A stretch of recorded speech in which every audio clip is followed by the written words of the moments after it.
कलांचा भव्य आविष्कार। हे व्यासपीठ विद्यार्थ्यांना केवळ कला सादर करण्याची संधी देत नाही, तर त्यांच्यातील नेतृत्व गुण, संघभावना आणि व्यक्तिमत्व विकासही घडवते। आणि आजच्या या रंगमंचावर आपण पाहणार आहोत ज्ञान, कला आणि आत्मविश्वासाचा सुंदर संगम।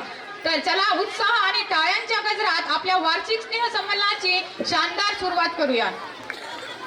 आजच्या या भव्य सोहळ्यासाठी आपल्या अध्यक्षांची उपस्थिती ही आमच्यासाठी अत्यंत अभिमानाची आणि प्रेरणादायी आहे। त्यांच्या कार्यामुळे समाजात सकारात्मक बदल घडला आहे आणि विद्यार्थ्यांसाठीही ते एक प्रेरणास्थान आहेत। तर आजच्या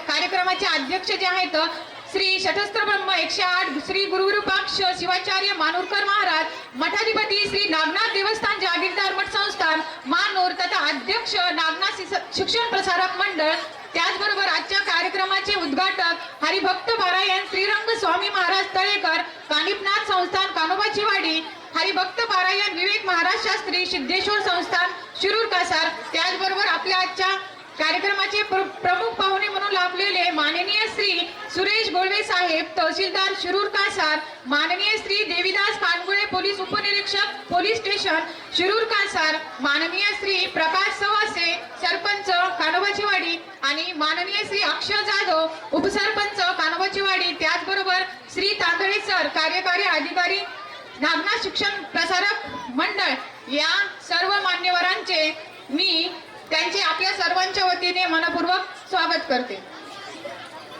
तसेच आजच्या कार्यक्रमाला उपस्थित राहिलेले भिल्लारे महाराज यांचे सुद्धा मी मनपूर्वक स्वागत करते। आपल्या टाळ्यांच्या गजरात आपण आपल्या मान्यवरांचे स्वागत करूया।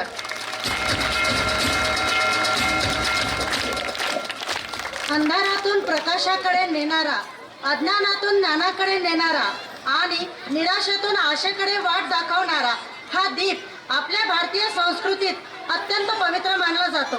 दीप म्हणजे केवळ प्रकाश तर तो आहे ज्ञान, संस्कार, सकारात्मकता आणि नव्या सुरुवातीचे प्रतीक। आजच्या या मंगल प्रसंगी आपण सर्वजण या कार्यक्रमाची सुरुवात दीप प्रज्वलन या शुभ विधीने करणार आहोत। तर मी सर्व मान्यवर